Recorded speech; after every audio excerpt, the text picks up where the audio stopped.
بسم الله الرحمن الرحيم الحمد لله رب العالمين إن الحمد لله نحمده ونستعينه ونستغفره ونعوذ بالله من شرور أنفسنا ومن سيئات أعمالنا من يهده الله فلا مضل له ومن يضلل فلا هادي له أشهد أن لا إله إلا الله وحده لا شريك له وأشهد أن محمدا عبده ورسوله اللهم صل على محمد وعلى آل محمد كما صليت على إبراهيم وعلى آل إبراهيم إنك حميد مجيد اللهم بارك على محمد وعلى آل محمد كما باركت على إبراهيم وعلى آل إبراهيم إنك حميد مجيد ورضى اللهم عن الخلفاء الراشدين وصحابة أجمعين ومن تبعهم بإحسان إلى يوم الدين أما بعد السلام عليكم ورحمة الله وبركاته. Mes sœurs, mes frères, les louanges, les remerciements, les éloges n'appartiennent qu'au vivant qui ne meurt pas. Je nomme Allah.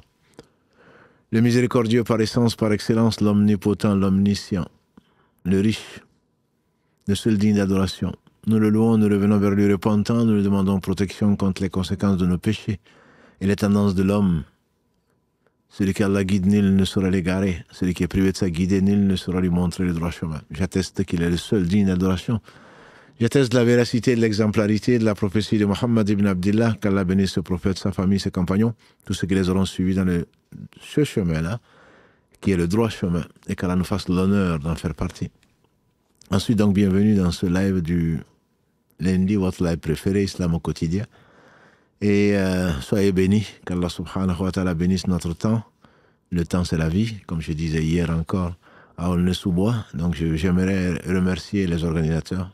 J'aimerais remercier toutes ces sœurs et tous ces frères, des milliers, je dirais, qui sont venus donc assister à ces conférences-là et remercier les organisateurs parce que je ne veux vexer personne, mais elle était très bien organisée. Alhamdulillah. Et je conseille aux frères et aux sœurs, à l'avenir en tout cas, d'utiliser des inscriptions et des QR codes. Je pense que bon, c'est peut-être pas facile, mais je pense que ça nous aide, alhamdulillah, à être mieux éduqués d'un point de vue discipline. Et peut-être aussi, c'est une belle leçon. En tout cas, les frères et sœurs de la région parisienne, j'ai trouvé une discipline que je n'ai pas vue ailleurs. J'ai trouvé une discipline que je n'ai pas vue ailleurs. Donc, pas seulement à l'extérieur, mais également à l'intérieur de la salle. Les gens sont disciplinés quand on leur disait de s'asseoir. Le millier ou des milliers s'assoient. Quand on dit que telle ligne doit sortir, les autres restent là. Personne n'est plus pressé que quelqu'un d'autre. Masha'Allah. Masha'Allah. Qu'Allah vous bénisse, les sœurs et les frères qui ont participé. Et merci à tous, merci à toutes surtout pour vos cadeaux, surtout d'un point de vue parole. Il y a eu alhamdulillah, également des parfums qui ont été offerts. Il y a eu beaucoup de sourires, il y a eu beaucoup d'encouragement. Alhamdulillah, c'est qu'Allah subhanahu wa ta'ala soit satisfait de nous tous. Donc, ceci dit, je renouvelle donc tous mes remerciements. Celui qui ne remercie pas, les gens ne remercient pas Allah, dit le prophète sallallahu alayhi wa sallam. Man la yashkuru nas la yashkuru Allah. Et donc, on va remercier Allah qui a tout créé et qui nous a apporté donc ce partage et qu'Allah subhanahu wa ta'ala l'accepte et qu'au jour du jugement dernier, on soit surpris et certainement qu'on sera surpris de la récompense qu'Allah nous a donc réservée et qui nous accorde sa satisfaction ici-bas et dans l'au-delà. Voilà, donc j'ai découvert aussi que j'avais beaucoup de filles, pas de jalousie s'il vous plaît, que j'avais beaucoup de filles, donc j'étais le tonton d'affaires, le père de beaucoup de nos sœurs. Il y avait des frères aussi qui m'appelaient tonton, même papa, mais en fait c'était surtout les sœurs qui étaient très très attentionnées, très affectueuses. Qu'Allah vous donne des maris pieux, je sais que c'est ce qu'elles souhaitent et c'est ce qu'il y a de meilleur en tout cas dans ce bas monde, comme l'a dit le prophète, surtout les femmes pieuses. Qu'Allah subhanahu wa ta'ala reforme nos filles et nos sœurs et leur accorde le meilleur de ce bas monde en avance par rapport à ce qui les attend, Inch'Allah, dans le paradis. Voilà, donc ceci dit, on ne saurait jamais remercier Allah subhanahu wa ta'ala qui nous a guidés au travers de l'envoi du meilleur des hommes, Muhammad sallallahu alayhi wa sallam, qui nous a enseigné ce qu'Allah aime, cela nous suffit. Donc il y a énormément de questions. Karim vient de vous montrer, on a plus de 4000 mails et plus de 29 pages rien que la semaine dernière de questions. Et bien entendu, vous doutez qu'on ne pourra pas y répondre. On en sélectionne forcément et vous serez soit patient, soit Allah subhanahu wa ta'ala vous délivrera en vous donnant des réponses d'ailleurs. Donc moi, je vais commencer par les questions qui me paraissent les plus importantes à cause du dogme. Donc on va les remplacer maintenant les sujets que que l'on traitait au début, une trentaine de minutes sur les quiz, des réponses de quiz. On va les remplacer, Inch'Allah, pour des choses peut-être plus importantes. À commencer donc par la question d'une sœur du Sénégal.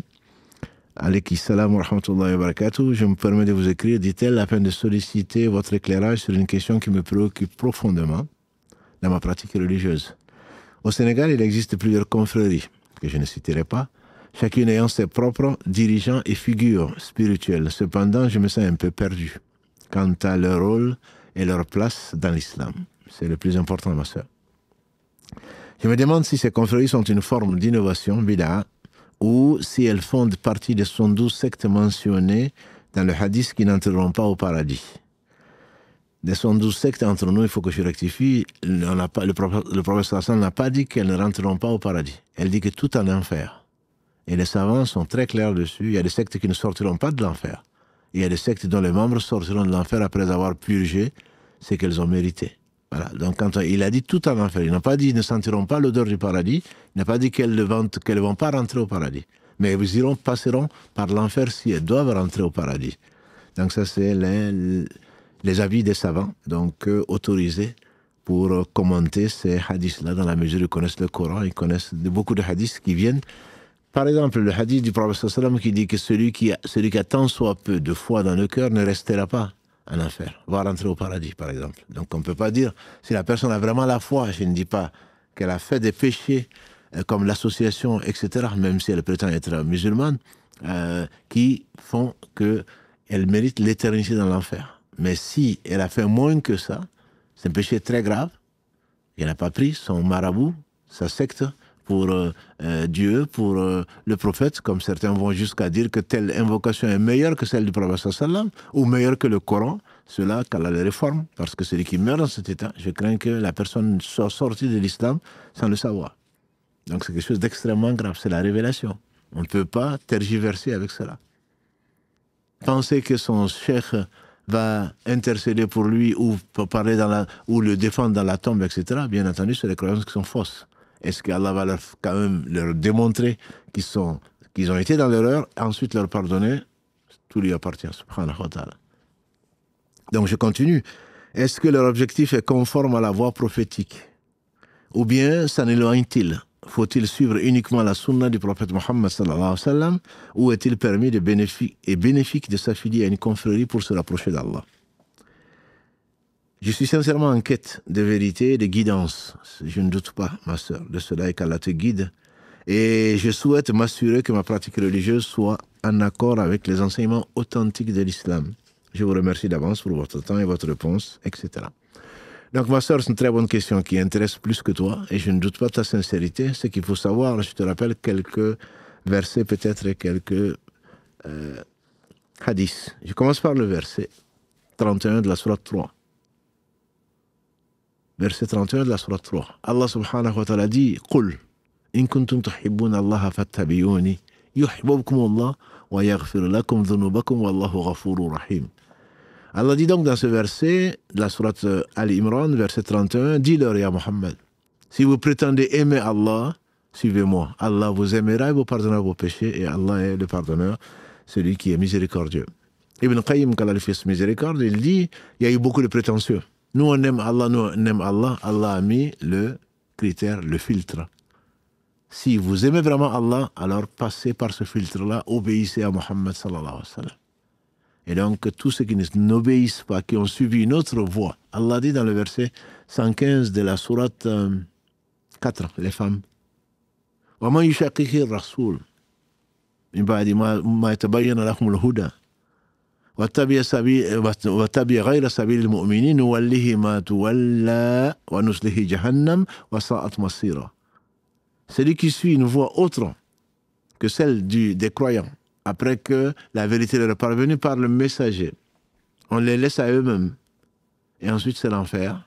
Et quelle mauvaise destination. Verset 115 de la sourate 4, qui rejoint ce fameux hadith que nous connaissons, et qui est donc celui des 72 sectes plus une seule qui sera sauvée, à l'exemple des communautés qui nous ont précédés. Et donc, il a dit également, alayhi salatu wassalam, suivez ma sunna. Et la sunna des califes bien guidés, comme ceci a été rapporté par l'imam Ahmad, par l'imam Abu Daoud et par Tirmidhi, des hadiths rapportés par Irbad ibn Sariya. Également dans celui rapporté par Jabir ibn Abdillah, qu'Allah l'agrée ainsi que son père, qui est consigné par l'imam An-Nasa'i et Ibn Khuzayma, et l'origine est chez l'imam Muslim, où le prophète sallam met en garde وَإِيَّاكُمْ وَالْمُحْدَثَاتِ الْأُمُورِ, et je vous mets en garde contre les choses nouvelles, innovations religieuses. Toute innovation, dit-il, est égarement, et dans des versions, tout égarement conduit au feu. Donc tous ces hadiths amènent à se méfier et à ne puiser que dans l'eau pure. Si Allah a envoyé Muhammad sallallahu alayhi wa sallam, c'est pour nous guider. Personne après lui ne mérite d'être guidé, ne mérite d'être suivi, sauf s'il suit la voie de Muhammad sallallahu alayhi wa sallam. Il y a beaucoup de prétentieux. Non, non, bien sûr, nous on est Ahl Sunnah wa Jama'a, nous on guide vers Allah. Il faut passer, la semaine dernière, on a vu quelqu'un qui disait qu'il faut passer par lui pour atteindre. On a vu que certaines personnes, une personne du Sénégal encore, qui nous a écrit pour nous informer qu'il y avait un internat, si vous vous en souvenez, et un internat où voilà, il faut prier en pensant à une personne qui, elle passera par Muhammad sallallahu alayhi wa sallam et ensuite pour atteindre Dieu. Il n'y a pas pire association.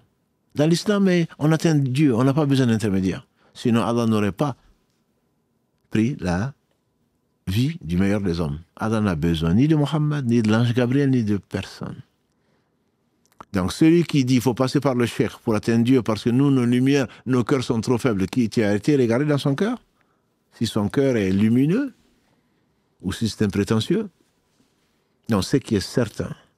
Le prophète sallallahu alayhi wa sallam a dit tout en enfer sauf une. On lui a demandé, et qu'Allah les bénisse, les compagnons du prophète sallallahu alayhi wa sallam, qui donc sera sauvé, qui ne passera pas par l'enfer, qu'Allah nous compte parmi ceux-là? Il a dit ceux qui seront sur ce sur quoi moi je suis, moi aujourd'hui, moi et mes compagnons.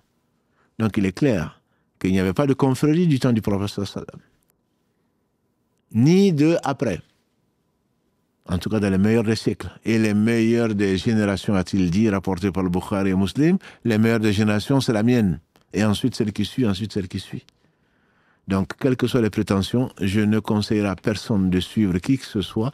Comme le disait, on le fait dire à l'imam Malik, on prend de tout le monde, on laisse de tout le monde, sauf de celui qui habite cette tombe, s'agissant du prophète sallallahu alayhi wa sallam.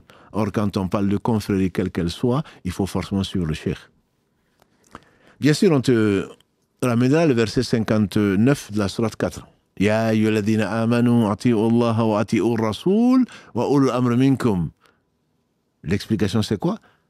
Ô vous les croyants, obéissez à Allah, obéissance absolue. Obéissez aux messagers et aux détenteurs de l'autorité parmi vous. On va dire non, non, ceux-là sont les détenteurs de l'autorité. Mais Allah a dit obéissez à Allah de façon inconditionnelle. Obéissez aux messagers sans discuter, de façon inconditionnelle. Et il n'a pas dit obéissez aux détenteurs de l'autorité, il a dit et aux détenteurs de l'autorité. La communauté des savants est unanime pour dire qu'il n'y a pas d'obéissance à une créature dans la désobéissance au Créateur. C'est-à-dire qu'à part Allah, à part le messager d'Allah, sallallahu alayhi wa sallam, on prend de tout le monde et on laisse de tout le monde. L'obéissance ne saurait être absolue, ni au mari, ni au père, ni à la mère, ni à qui que ce soit. Donc par conséquent, ma sœur, pour te répondre, ce n'est pas une obligation de s'affilier à qui que ce soit. Par contre, on peut avoir des guides.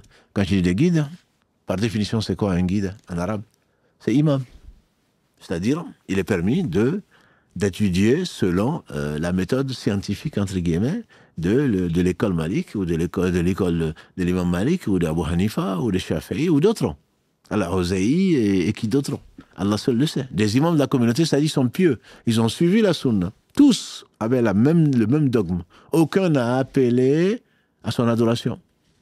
Aucun n'a obligé de le suivre. Aucun d'entre eux. Celui qui dit le contraire, qui nous apporte la preuve. Voilà.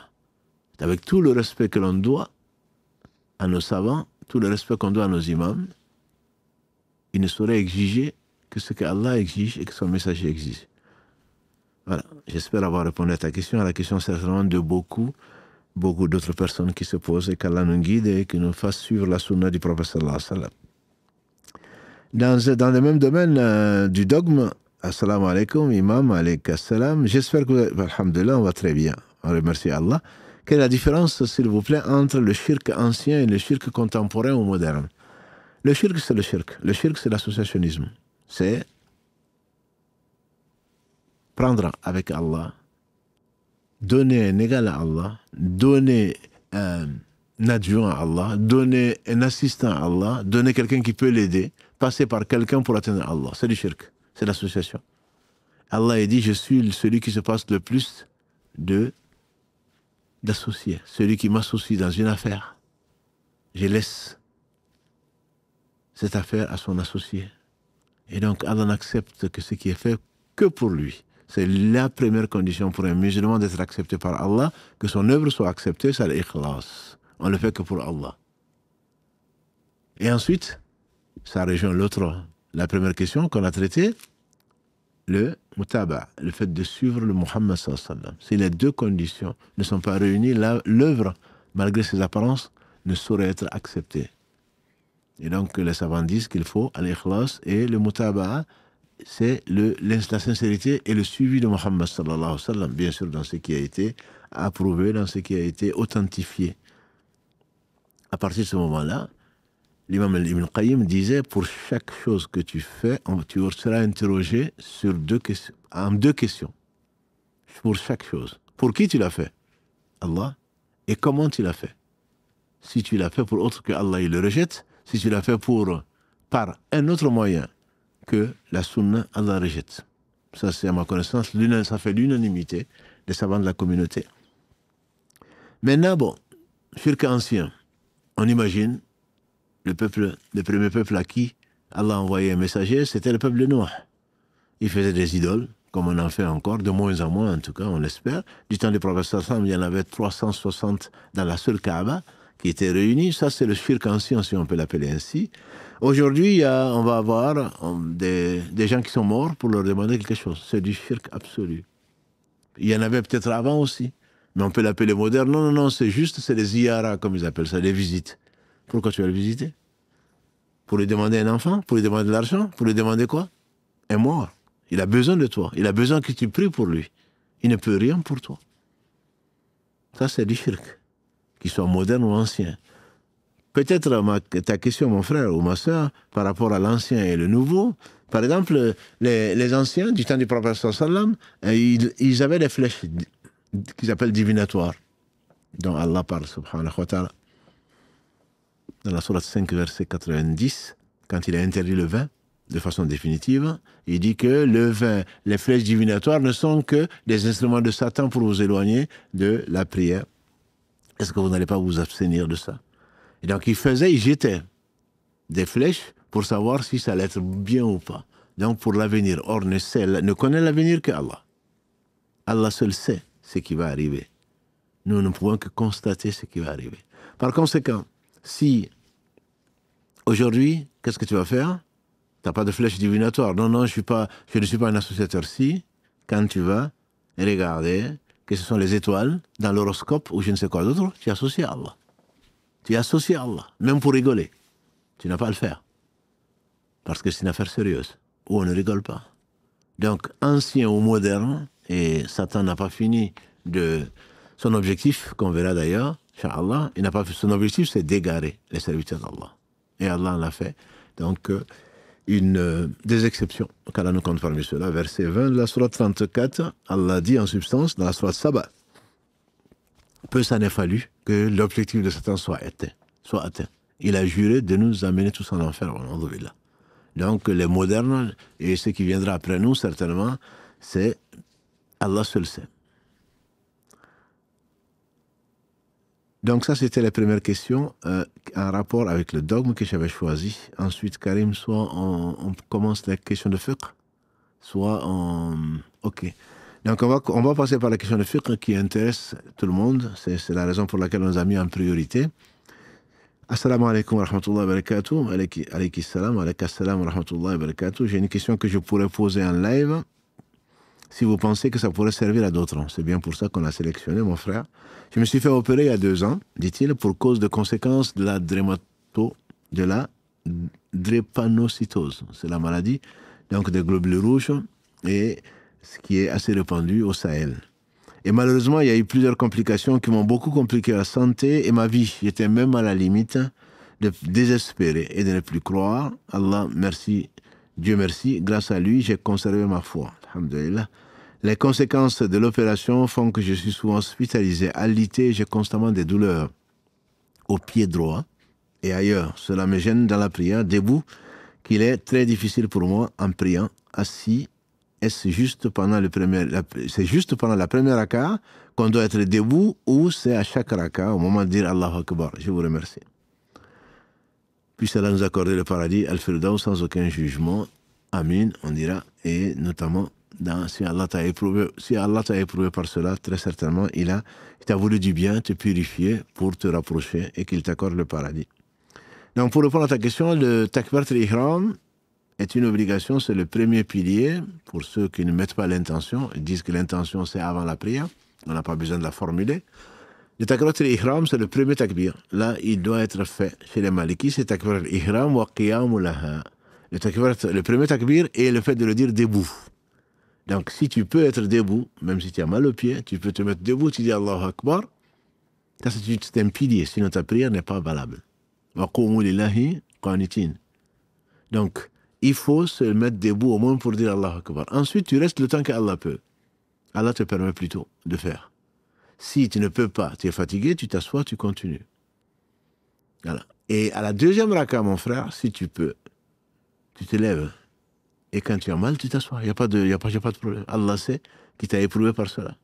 Maintenant, on voit des gens venir à la mosquée, même sans appui quelconque. Hein. Ils s'assoient et ils font la prière. Non. Il faut au moins s'élever.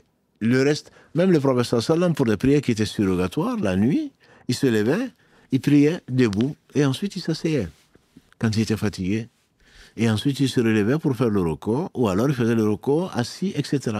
Donc tant que tu peux supporter, tu le fais. Mais ce n'est pas seulement, j'ai déjà dit Allah Akbar à la première raka, et donc voilà, donc je reste assis. Non. Si tu peux te lever pour prier, tu te lèves pour prier.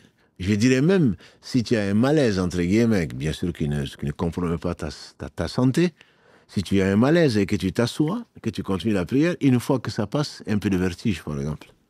Quand tu sens que c'est passé, tu dois te relever pour continuer la prière, parce que la prière se fait debout. Si on ne peut pas, c'est assis. C'est-à-dire, si on ne peut pas, c'est pas si on veut pas. Voilà. Donc, c'est pas un moment de repos. Le repos, je te le souhaite dans ta tombe. Voilà. Donc, la prière, ça prend 5 minutes, parfois même moins, surtout quand on est malade. Donc, quand on peut le faire debout, on l'a fait debout. Quand on ne peut pas le faire debout, bien sûr, on l'a fait assis. Mais chaque fois que tu peux être debout, quand il faut être debout, il faut le faire et qu'Allah subhanahu wa ta'ala te guérisse complètement et te pardonne tes péchés et les nôtres également. Allô, salam alaikum. Allô? Wa comme ça là, vous m'entendez? Oui, je vous entends. Il y a un peu de son dessous et un peu d'écho. Est-ce que vous m'entendez?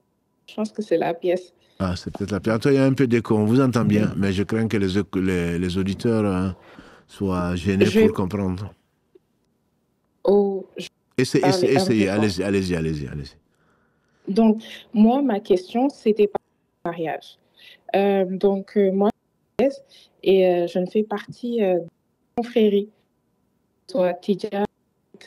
Cependant, c'est le cas de notre communauté. Oui. Et je veux voir s'il y a, d'un point de vue religieux, une interdiction ou un problème à me marier avec... La conversation est saccadée. Je ne sais pas si la qualité n'est pas terrible, même si je pense avoir compris l'essentiel, mais continuez. Oh, désolé, vraiment désolé. Non, c'est pas. Je vous le signale, c'est surtout pour les auditeurs. Je pense avoir compris que vous avez dans la famille des confréries, comme on vient d'en parler tout à l'heure, et que vous n'êtes pas voilà, et que vous n'êtes pas vous n'êtes d'aucune confrérie. Exactement. Ouais. Et je ne suis pas affiliée à une confrérie. D'accord. Je n'ai pas grandi dans ça et je n'ai jamais approfondi vraiment le sujet.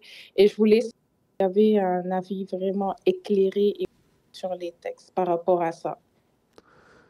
Par rapport à ça, c'est ce qu'on vient de répondre. Peut-être que vous n'avez pas écouté la question de la sœur du Sénégal là, qui parlait de confrérie. Est-ce que c'est une obligation? Certainement pas. Ce n'est pas une obligation d'ici affilié. L'obligation, c'est de suivre le prophète sallallahu alayhi wa sallam. Personne ne peut prétendre qu'il faut le suivre parce que c'est lui qui conduirait au prophète sallallahu alayhi wa sallam. Ça, non, ce sont des prétentions. Ce sont des prétentions sans manquer de respect à qui que ce soit, ce sont des prétentions. Personne après le prophète sallam ne peut réclamer qu'on le suive aveuglement. Il peut nous montrer des choses, il peut nous aider, on a des enseignants et chacun, alhamdoulilah, Allah nous a créés sans Allah qu'on ne savait rien, donc on a tous appris. Allah nous a enseigné ensuite au travers de personnes, au travers de situations, il nous a éduqués. Donc on se doit de respecter les savants, on se doit de respecter les personnes âgées, on se doit respecter les gens qui connaissent plus que nous. Ça, c'est dans l'islam, c'est une obligation. Par contre, qu'on soit obligé de suivre qui que ce soit, ceci n'est vrai que pour le prophète sallallahu alayhi wa sallam. Ok. Voilà. Est-ce que ça pose problème de se marier avec quelqu'un qui suit une confrérie en particulier? Il faudrait que, si tu fais un choix, c'est toujours pareil, hein, c'est le mauvais casting dont on parle. Dieu, au jour du jugement dernier, ne va pas dire, tiens, tu es de quelle confrérie pour entrer au paradis? Non. Donc ce n'est pas une question ni de nom, des gens qui se proclament, qui sont nobles, qui descendent du prophète sallallahu alayhi wa sallam. Très bien, il n'a pas choisi les gens qui descendent de lui. Et il y a ses oncles qui iront en enfer, comme c'est assuré, comme c'est Abu Lahab, par exemple, comme Abu Talib. Ils vont en enfer, pourtant ils sont très proches de lui, ce sont ses oncles. Voilà, donc ce n'est pas une question de race, ni une question de confrérie qu'on va rentrer au paradis. On rentrera au paradis par la miséricorde d'Allah.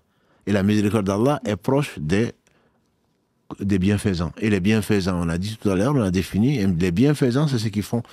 C'est que Allah a ordonné par le prophète sallam, ou via le prophète sallam, et c'est qu'ils le font que pour Allah. Donc, le problème, c'est que ma sœur, si tu n'as pas la même conviction que ton futur époux, je pense que ça va poser problème. Ça va poser problème. Je ne dis pas que ça t'est interdit. C'est souvent, malheureusement, c'est pas le meilleur critère que l'on utilise. Le critère que l'on utilise souvent, c'est la beauté, c'est la noblesse, c'est la richesse, etc. Mais si tu épouses quelqu'un ou tu acceptes d'être épousé par quelqu'un qui n'a pas la même façon de penser que toi, tu ne peux pas exclure, entre guillemets, un malheur. Parce que le malheur, c'est vraiment dans l'au-delà. Et à force de vivre, la bonne compagnie est importante. Je ne juge personne. Mais il est clair que, comme l'a dit le prophète sallam, la bonne compagnie est comparable à celle du vendeur de parfums. Soit il t'en donne, soit tu en achètes, ou au moins tu risques de sentir bon. Ton mari serait un savant ou quelqu'un qui connaît de la science. Au moins, en parlant aux autres, en t'enseignant, tu vas t'élever en degré. Mais si c'est la mauvaise compagnie, c'est comparable au vendeur au forgeron. Donc, soit une étincelle saute, c'est-à-dire que dans sa conception d'Allah, on va finir à force d'entendre des choses qui ne sont pas vraies sur Allah, on va finir par y croire. Et si on meurt dans cet état, ben je crains pour moi, je crains pour la personne. Ou alors, au moins, tu te sentir mauvais. Même si tu t'opposes à une personne qui n'a pas la même conception religieuse, on s'associe ici pourquoi? On se marie pourquoi?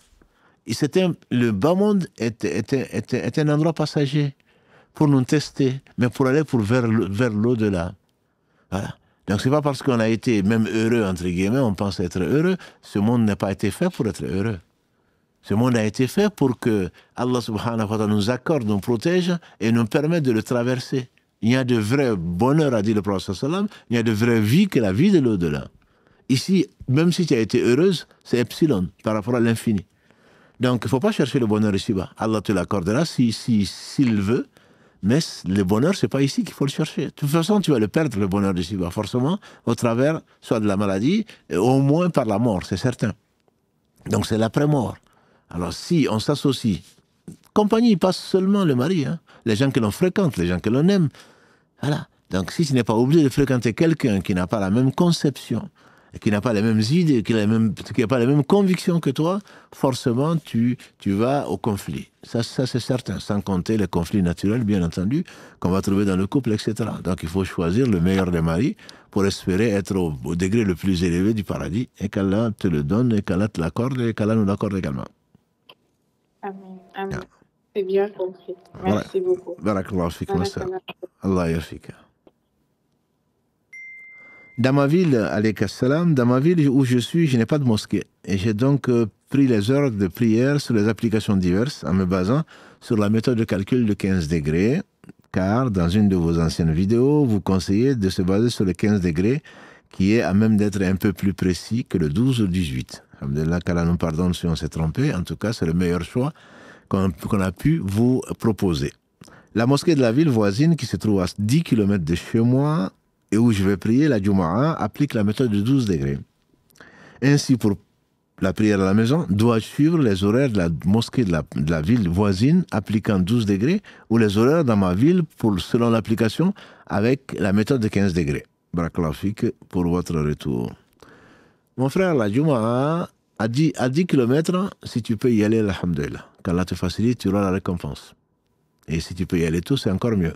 Après t'être lavé, parfumé, pour porter les beaux habits, et alhamdoulilah, tu ne regretteras pas le choix que tu auras fait. Et là, en général, 12 degrés, 18 degrés, 15 degrés, c'est à peu près les mêmes horaires du Dohr, donc de la Jumu'ah, du Asr et du Maghrib. Le soleil ne se couche pas à 12 degrés ou à 18 degrés, il ne va pas changer. Donc le soleil ne se lève pas non plus, que ce soit... Enfin, le soleil, je parle du Shuruq, je ne parle pas du Fajr. Donc ça diffère entre le Fajr, donc la prière de l'aube, et la prière de la nuit, donc du Isha. 12 degrés, c'est un peu tard, le lever, enfin la prière, le début de l'aube, et c'est un peu tôt, le Isha. Et ça arrange beaucoup de gens, parce que ça les arrange. Et donc souvent les gens préfèrent ça.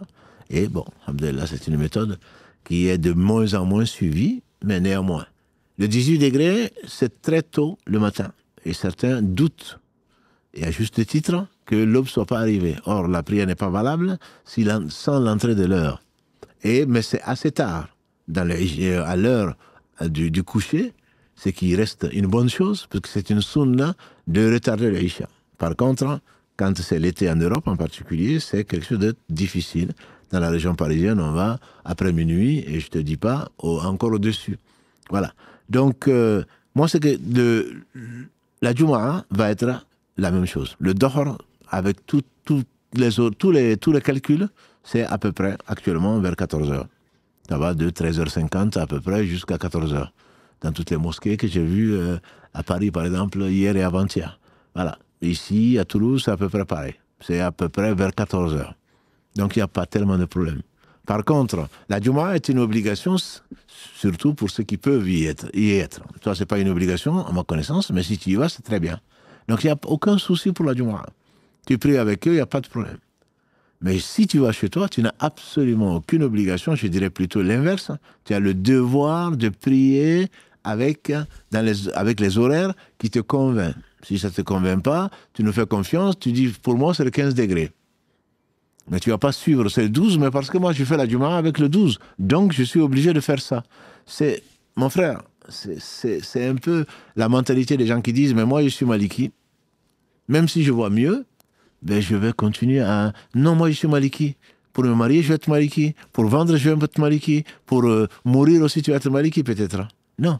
On cherche la vérité. Ce qui nous convainc, et Allah seul, bien entendu, possède la vérité, il l'enseigne à qui il veut, et il pardonne aux gens qui se sont trompés après avoir fait un effort. Donc, c'est pas parce que tu pries le 12 degrés avec des gens, toi, tu es convaincu que c'est le 15 degrés, j'espère que tu l'es. Parce que quand on fait une prière en pensant que l'heure n'est peut-être pas rentrée, la prière n'est pas valable. La prière n'est pas valable, même si elle est rentrée. Imaginons quelqu'un qui va faire le Asr maintenant. Il est 19h30, il va faire le Asr et il pense que, ah non, mais peut-être qu'il n'est pas rentré. S'il pense que le Asr n'est pas rentré, le Asr est rentré à 18h45 ici. Si le Asr n'est pas rentré, même si le Asr est rentré, bien évidemment, aujourd'hui, à 19h30, il est bien rentré. Mais si la personne prie en pensant que le Asr n'est peut-être pas rentré, sa prière du Asr n'est pas valable. Parce que pour la validité, une des conditions, c'est dukhul waqt. Il faut que l'heure soit rentrée. Tu peux te tromper, bien sûr, mais il faut être convaincu, avant de prier, que l'heure de la prière en question est rentrée. Si tu es chez toi, prends là où tu es convaincu. Et donc là, alhamdoulilah, je te dis, le Dohr, tu n'as pas de souci. La Jumu'ah, tu n'as pas de souci. Le Asr, tu ne dois pas avoir de souci.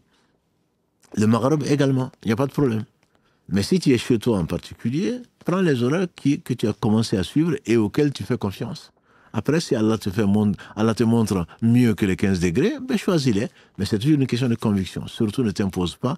C'est qu'Allah ne t'a pas imposé. Tu n'as pas d'affiliation ni d'obligation vis-à-vis de cette mosquée. C'est une mosquée comme une autre. Qu'Allah le récompense dans sa gestion. Ils ont pu se tromper, qu'Allah les pardonne. Voilà. Comme nous, on a pu se tromper. Dans tous les cas, chez toi, tu es responsable de ce que tu vas choisir comme horaire et qu'Allah te facilite son adoration. Allô, salam alaikum. Allô. Salam alaikum. Wa alaykum salam wa rahmatullah. Merci beaucoup pour tout ce que vous faites pour la. C'est vraiment gentil. Allah est magnifique. En fait, moi, j'avais une question par rapport. Est-ce que je dois vous raconter un petit peu les faits ou je passe directement à la question? Vous pouvez passer la question en la mettant un peu dans un contexte. Effectivement, ne rentrez, puisqu'il y a beaucoup d'appels, il y a beaucoup de demandes, il y a peu de temps. Vous pouvez poser la question, je vous poserai éventuellement des questions pour mieux comprendre. Alors, je voulais savoir ce que dit la religion ou l'islam sur le comportement d'un mari qui donne sa femme et ses enfants, Oui. en sachant que cette année, on a appris qu'on avait une fille, une de nos enfants, on a 5 enfants, mais on a une de nos filles qui a une maladie grave. Et donc, c'était à la suite de violences conjugales où en fait, on avait décidé après ça de se réconcilier. Il n'est pas revenu à la maison et là, il s'est désengagé de toutes ses responsabilités, que ce soit financière, que ce soit enfant, de la maladie et de moi, son épouse. Du coup, je voulais savoir ce que l'islam a dit et comment moi je dois me comporter cette situation-là. qu'Allah te facilite l'épreuve. C'est au travers de cette maladie qu'Allah la guérisse, si tel est le bien pour elle. Sinon, il se peut qu'au travers de ton épreuve, Allah te fasse rentrer au paradis sans te demander des comptes. C'est ce qu'on cherche tous, notamment dans ce live-là. Mais on accepte rarement les épreuves. Donc, il est évident, s'il a les moyens, il doit s'occuper de sa famille, de son épouse, de ses enfants. D'autant plus que Allah vous a éprouvé par cette maladie. Donc, s'il se désengage, il est dans l'erreur, pour ne pas dire il est dans la faute. Même s'il n'y avait pas cette situation-là. Il est obligé il est responsable. Kullukum ra'a, a dit le prophète. Vous êtes tous des bergers ou pasteurs et chacun sera responsable de ce qui lui a été confié. L'homme est responsable donc de sa famille, il sera interrogé dessus. Donc il sera interrogé à moins qu'il revienne vers Allah subhanahu wa ta'ala repentant, qu'il répare ses erreurs, ses fautes, qu'il s'occupe de son épouse, qu'il s'occupe de ses enfants autant qu'il peut. Bien entendu, on ne dit pas d'aller au chômage pour s'occuper d'eux, mais abandonner sa famille est un péché qui est très, très, très grave. C'est très grave, même si c'est l'imam de la mosquée. Hein. Ça ne change rien du tout. C'est pas parce qu'on se lève la nuit, qu'on jeûne lundi et jeudi et qu'on fait je ne sais pas quoi d'autre. Chacun, Allah dit dans le verset 8 de la sourate 99, et celui qui a fait le mal du poids d'un atome le verra. Et ça, c'est du mal. C'est le droit de quelqu'un d'autre. Même après un divorce, l'homme, je le répète, parce que non, moi je donne la pension, non, je la donne plus parce que je m'entends plus avec leur mère. Non. C'est pas le droit de la mère, c'est le droit des enfants. Oui. Voilà. Donc, financièrement, et c'est pas le plus important, mais même financièrement, il est obligé, sauf s'il ne peut pas. Allah ne charge aucune âme au-dessus de ce qu'elle peut supporter, financièrement, affectivement, et il doit s'occuper des gens qui sont à sa charge, entre guillemets. C'est une façon de parler. On a choisi, alhamdoulilah, son épouse, on a eu des enfants, donc c'est plutôt avec plaisir qu'on l'a fait, ça n'a pas été une imposition, à supposer même que ce soit une obligation, que ça a été imposé, ou qu'on ne s'entende pas avec son épouse ou son époux, les devoirs restent les devoirs, et on sera interrogé sur les devoirs. Voilà, donc ce n'est pas... autant on peut divorcer parce qu'on ne s'entend pas, voilà, avec son conjoint ou avec sa conjointe, autant ce qui est là, les enfants, on doit s'en occuper jusqu'à ce qu'ils soient autonomes. Et en général, en tout cas dans l'islam, l'autonomie, au moins des garçons, c'est jusqu'à la puberté, et des filles, c'est jusqu'à ce qu'elles se marient. Et qu'Allah vous facilite. Amine, j'avais une dernière question. Oui, allez-y. Courte. Du coup, et je voulais savoir, excusez-moi, oui, je voulais savoir, du coup, et par rapport au mariage, du coup, ça fait pas encore 3 mois. Dans ce délai-là, mais pas de nouvelles. Il dit pas, en tout cas à moi, il dit qu'il veut plus, mais il dit pas à ma famille ni à sa famille qu'il veut plus de ce mariage-là. Et il reste quand même dans le silence. Voilà. Ma soeur, c'est pas une affaire simple. Je pense qu'il ne veut plus. Qu'est-ce que ça veut dire? Même s'il ne dit pas à votre famille, s'il dit je ne veux plus ce mariage-là, peut-être qu'il veut dire que vous êtes divorcé. Mais vous êtes mieux placé que moi. C'est pas à moi de vous annoncer la nouvelle, mais au moins sachez si vous êtes dans un mariage ou pas. Si vous avez un contact avec lui, même s'il ne quitte pas, il est fâché, je ne sais quoi d'autre, il est en voyage, peu importe. Mais il vous dit, moi je ne veux plus de ce mariage, moi je comprends que je divorce. Pas je veux divorcer, mais je divorce. S'il ne veut pas de ce mariage, il n'a pas besoin, même si ce serait mieux pour lui, plus poli, plus respectueux de votre famille, de leur annoncer. Mais s'il vous l'annonce même par texto, si vous dites je ne veux plus ce mariage ou je ne veux plus de toi, c'est un divorce.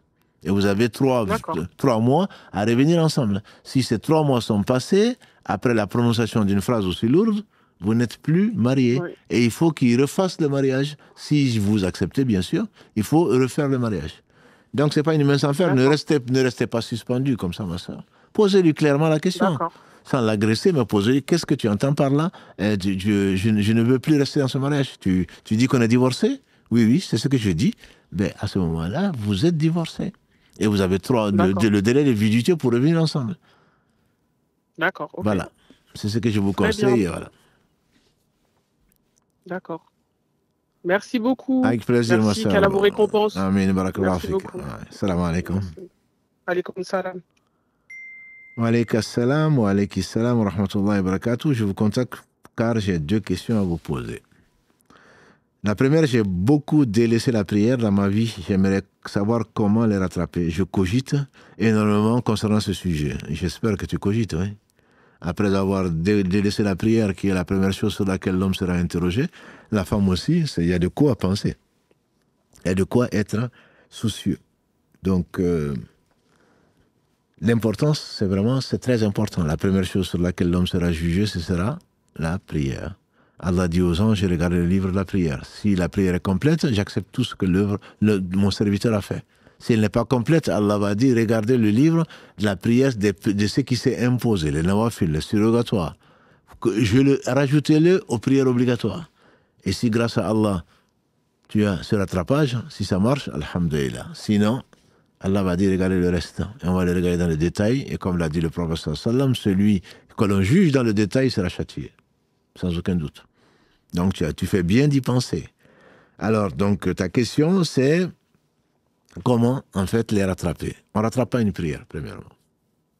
On ne rattrape pas une prière. Il y a 3 avis. On en a déjà parlé. Il y a 3 avis, mais le rappel profite aux croyants. Le premier avis, c'est de tout rattraper, c'est-à-dire, ce sont des dettes que tu dois rendre, mais tu ne rattrapes pas la prière. Allah dit dans le verset 103 de la sourate 4, « Inna salata kanat al-mu'minina kitaban mawquta » La prière pour les croyants est une obligation à des moments bien déterminés.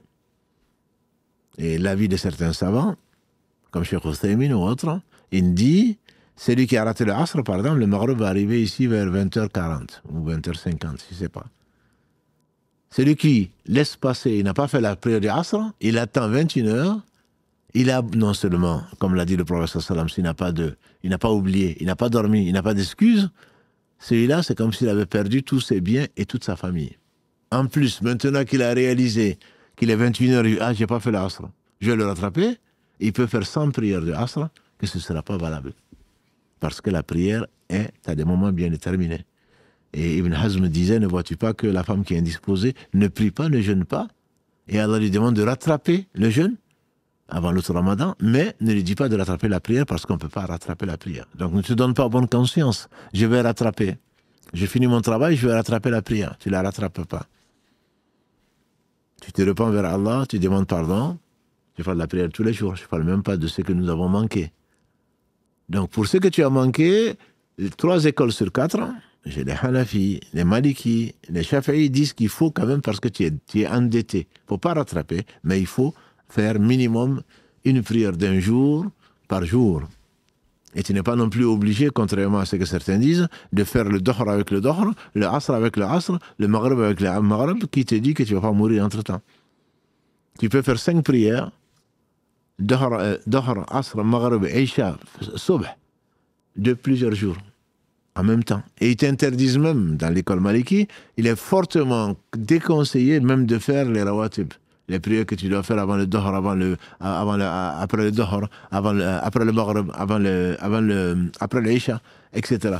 Même tout ça qui est très recommandé, comme on le verra dans une question, Inch'Allah, même ça, on te dit de ne pas le faire. Pendant ce temps-là, paye ta prière, paye tes dettes plutôt. J'ai failli dire rattraper. Paye tes dettes. Donc ça, c'est l'école majoritaire. Mais chez l'imam Ahmad, que l'Allah fasse miséricorde, le 4e des 4, il se base, et lui et les gens de son école se basent sur des hadiths et des versets, et pour dire que celui qui ne fait pas la prière, comme quand tu l'as délaissé, tu n'étais même pas musulman. Si tu étais marié, il faut refaire le mariage parce que tu n'étais pas musulman. Et tout ce que tu auras fait, même ton jeûne ne serait pas valable. Donc tu ne peux pas rattraper quand tu n'étais pas musulman. Tu deviens converti en reprenant la prière. Donc là, il n'y a pas à rattraper, il n'y a pas de dette, sinon de demander pardon à Allah subhanahu wa ta'ala qui pardonne à qui il veut, pardonne aux gens qui sont sincères. Le troisième avis, c'est celui que je te conseille, que je conseille aux gens qui ont beaucoup de prières à rattraper, entre guillemets, et qui veulent revenir vers Allah repentant, c'est de multiplier les prières surrogatoires. Lever la nuit pour prier, c'est la meilleure des prières surrogatoires après celle des obligations. Et donc, demander pardon à Allah, ne pas cesser de profiter de son temps pour faire de bonnes choses. C'est ce que je te conseille. Mais tu peux aussi suivre l'avis majoritaire, qui est le fait donc de rendre tes dettes. Et donc, à ce moment-là, tu dois te calculer combien, depuis que tu es adulte, depuis que tu as lancé, plutôt, depuis que tu as renoncé, ou tu as négligé la prière, jusqu'au moment où Allah est revenu vers toi pour que tu reviennes vers lui et que tu as regretté que tu as commencé régulièrement à faire la prière. L'autre question, donc, j'aimerais savoir comment me rapprocher de mon Seigneur, comment nourrir ma foi. J'ai tellement du mal que je désespère. Je ne sais même pas par où commencer l'apprentissage. Alhamdulillah, ne désespère pas. Si Allah t'avait rappelé avant, oui, il y avait de quoi désespérer. Parce que ton cas serait comme le cas de beaucoup de gens. Qu'Allah nous pardonne et qu'il nous rappelle soumis à lui. Mourir désobéissant, notamment en ne faisant pas la prière, c'est pas du tout une position enviable. C'est pas du tout une position enviable. Ensuite, désespérer, il n'y a que les gens qui ne croient pas qui désespèrent. La miséricorde d'Allah est infinie. Il dit dans le verset 53 de la sourate 39, قُلْ يَا عِبَادِي الَّذِينَ أَسْرَفُوا عَلَى أَنفُسِهِمْ لَا تَقْنَطُوا مِنْ رَحْمَةِ اللَّهِ إِنَّ اللَّهَ يَغْفِرُ الذُّنُوبَ جَمِيعًا إِنَّهُ هُوَ الْغَفُورُ الرَّحِيمُ. Dis-leur, ya Muhammad, ô mes serviteurs, qui sont fait outragement tort, jamais ne désespérez de la miséricorde d'Allah. Allah pardonne tous les péchés. Il est le pardonneur, il est celui qui est miséricordieux. Donc, quel que soit ce que tu as fait, jamais ne désespère. Que personne ne meure, a dit le prophète sallallahu alayhi wa sallam, en ayant une mauvaise opinion de son Seigneur. Ah non, mais moi, si... Non, Allah va me châtier. Mais il va te châtier, parce que tu ne le connais pas. Allah va me pardonner, certainement, il va te pardonner. À condition, bien entendu, que tant que tu es vivant, que tu essayes de te reformer. Par conséquent, il ne faut jamais désespérer. Et dans ton cas, moi, je te conseillerais de faire ce que tu peux avant qu'il ne soit trop tard. De demander beaucoup pardon à Allah. Allah subhanahu wa ta'ala a inspiré à son prophète sallam de demander 100 fois pardon à Allah et de revenir vers lui, et pourtant il n'avait pas de péché. Allah lui avait tout pardonné. Donc faire ceci, faire beaucoup de bien en général, parce que comme l'a dit Allah dans le verset 114 de la sourate 11, les bonnes actions effacent les mauvaises actions. Il ne faut jamais désespérer. Multiplie la demande de pardon. Et très certainement, la demande de pardon est la cause de beaucoup de bienfaits, et tout bienfait vient d'Allah subhanahu wa ta'ala. Allô, salam alaikum. Assalamu alaikum. Alaikum salam wa rahmatullah. Oui, vous m'entendez? Très bien, mon frère, je t'écoute. Oui, alors je vais un peu vous décrire ma situation. Moi, je suis converti depuis un peu moins d'un an. Oui, alhamdulillah. Et actuellement, je suis en train d'apprendre ma religion. Très bien. Et je suis tombé sur le verset numéro 63 de la sourate 24, donc An-Nur, qui disait que ceux donc qui s'opposent à son commandement prennent garde qu'une épreuve ne les atteigne, ou que ne les atteigne un châtiment douloureux. Et en fait, moi, mon problème, c'est que j'ai souvent du mal à faire mes prières surérogatoires, malgré le fait qu'elles ne soient pas une obligation, en tout cas à Nord-Wandem. Et j'ai peur de faire partie de ceux dont ce verset parle, parce que bon, vous me répondrez hein, si c'est une obligation, les prières surérogatoires ou pas, parce que je respecte pas les commandements du prophète en ne faisant pas ces prières-là. Et justement, ma question, c'est est-ce que les prières surrogatoires sont des commandements du prophète? Et est-ce que la science que l'on gagne avec le temps témoignera contre nous si on ne la met pas en pratique? Parce que comme je fais pas mes prières surrogatoires, c'est un peu comme si je ne mettais pas en pratique ce que j'apprends. Non, qu'Allah soit loué de t'avoir guidé, parce qu'il donne tout à tout le monde sauf la foi. Si t'as guidé, même si c'est moins d'un an. Je me rappelle d'un cas de quelqu'un qui est rentré dans l'islam, qui était sincère et qui est mort sans avoir prié. Il n'a même pas eu l'opportunité de prier. Donc, alhamdulillah, Allah t'a guidé. Et le prophète sallallahu alayhi wa sallam était particulièrement réjoui quand quelqu'un rentrait dans l'islam. Il dit alhamdulillah qui a épargné à celui-ci l'enfer. Donc Allah te préserve et Allah t'assiste dans son adoration. Ça, c'est la première des choses. La deuxième, c'est que tout ce qui est surrogatoire n'est pas une obligation par définition. C'est-à-dire que le prophète sallallahu alayhi wa sallam, quand ce verset فَلْيَحْذَرِ الَّذِينَ يُخَالِفُونَ عَنْ أَمْرِهِ أَنْ تُصِيبَهُمْ فِتْنَةٌ أَوْ يُصِيبَهُمْ عَذَابٌ أَلِيمٌ, que ceux qui prennent garde, ceux qui contreviennent à ses ordres. Le prophète n'a pas dit qu'il faut, s'il dit qu'il faut faire une chose, il faut la faire. Là, ça devient une obligation, contrairement aux coranistes. Quand il dit qu'il faut faire une chose, il faut la faire. Mais là, il conseille de faire les choses qui viennent embellir ta religion. Comme Allah dit, subhanahu wa ta'ala, dans un hadith qudsi, peut-être que tu connais, il dit que mon serviteur ne se rapproche de moi par rien de mieux que le fait de faire les choses obligatoires. Ensuite, il ne cesse pas de se rapprocher de mieux par les œuvres surrogatoires jusqu'à ce que je l'aime. Donc, les surrogatoires n'ont jamais été une obligation. Par contre, dans la prière en particulier, on sait, pour se rapprocher d'Allah, on sait très bien que la prière, il a dit le prophète sallallahu alayhi wa sallam, l'homme aura de sa prière la moitié, le tiers, le quart jusqu'au 10e. Et donc, si demain, Allah subhanahu wa ta'ala dit aux anges de regarder le livre de la prière et qui n'est pas complet, il va dire de rajouter le surrogatoire. Donc, on se donne plus de chance, entre guillemets, d'être aimé par Allah. Et donc, si on s'impose des choses, ce n'est sûrement pas une obligation et tu n'as pas désobéi au prophète sallallahu alayhi wa sallam. Un jour meilleur qu'aujourd'hui, un homme est venu dire, le voir, il dit, tu prétends être prophète? Il dit, oui, bien sûr. Il dit, et qu'est-ce que ton Seigneur te dicte? Il dit, tu attestes que Dieu seul mérite d'adoration, que je suis son messager. Il dit, ensuite, il dit, tu fais 5 prières par jour. Il dit, après, il dit, tu jeûnes ton mois de Ramadan. Et après, il dit, tu donnes la part du pauvre. Il dit, après, il dit, si tu veux. Il dit, et après ça, est-ce qu'il y a quelque chose? Il dit, si tu veux. Après les 5 prières, il dit, si tu veux. Après le jeûne du mois de Ramadan, il dit, si tu veux. Après, il a juré, il dit, je jure par celui qui t'a envoyé que je ne ferai pas plus que l'obligation. Et le prophète sallallahu alayhi wa sallam lui a dit plutôt aux gens qui étaient là, il a dit, voilà quelqu'un du paradis s'il dit vrai. Les obligations sont pour nous une nourriture du cœur. Sans obligation, on est désobéissant, malgré nos prétentions. Et donc, si on fait les obligations, il se peut qu'au travers des obligations, Allah nous fasse miséricorde, nous fasse rentrer au paradis. Mais parce qu'on aime Allah, qui nous a donné la foi, qui nous a donné des ordres pour qu'on soit mieux dans ce bon monde, qui nous a donné des interdits pour qu'on s'éloigne de ce qui va nous faire du mal, en le remerciant, on va s'éloigner des interdits, on va faire les ordres, et en même temps, on va comme le dit des gens de science, quand on va voir un roi, on va partir avec des présents, avec des cadeaux. Voilà. Mais en fait, c'est pour nous-mêmes qu'on le fait. Parce que Allah, celui qui avance une seule chose, Allah le multiplie au moins par 10, ça va jusqu'à 700 voire plus. Donc non, les œuvres surrogatoires que tu ne fais pas, tu ne contreviens pas aux ordres du prophète. S'il avait dit, il faut faire ceci, il faut faire cela, là il n'y a pas, on aurait contredit, et on aurait contrevenu également, comme beaucoup malheureusement aujourd'hui. Mais si tu ne faisais que les obligations, tu es quitte, entre guillemets, mais bien que c'est juste. Parce que l'amour d'Allah est la meilleure des choses. Voilà. Et Allah te dit que, tu me dis, oh Allah, que tu aimes la prière, c'est l'acte le plus aimé de toi, mais moi j'en fais plus. C'est ça, cela prouve qu'effectivement tu aimes Allah et que Allah va t'aimer. Voilà. Mais si tu te contentes de l'officiel, entre guillemets, de l'administratif, tu ne mets pas toutes les chances de ton côté. Voilà, c'est ce que je dirais. Non, l'obligation est l'obligation. Ce qui n'est pas obligatoire reste surrogatoire, ce n'est pas. Tu ne contreviens pas, pour être simple, tu ne contreviens pas aux ordres du prophète, sallallahu alayhi wa sallam. D'accord. Voilà. Et concernant la science, justement, est-ce qu'elle va témoigner contre nous le jour du jugement dernier ou pas? La science va témoigner contre les gens qui ne l'ont pas appliquée. C'est-à-dire que la science, quand on l'apprend, il faut l'apprendre. Le prophète sallallahu alayhi wa sallam a dit, ilm farida ala kulli muslim.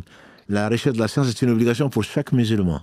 Donc le fait que le peu qu'on a appris, il faut le mettre en pratique, il faut l'enseigner. Oui, c'est l'une des 4 questions qui seront posées au fils d'Adam avant de quitter le terrain du jour du jugement dernier. Allah va demander quelle est la science que j'ai fait descendre, qu'est-ce que tu en as fait? Qu'est-ce que tu en as fait? C'est pas forcément tout ce que tu as appris. Ce qui t'a été ordonné, ce que tu l'as fait. Ce qui t'a été interdit, ce que tu t'en as abstenu. Et quand tu as vu les gens ne pas faire ce qu'Allah aime, est-ce que tu leur as ordonné gentiment de la meilleure façon ce qu'Allah aime, etc. Donc ordonner le bien, interdire le blâmable, parce que tu en as la science.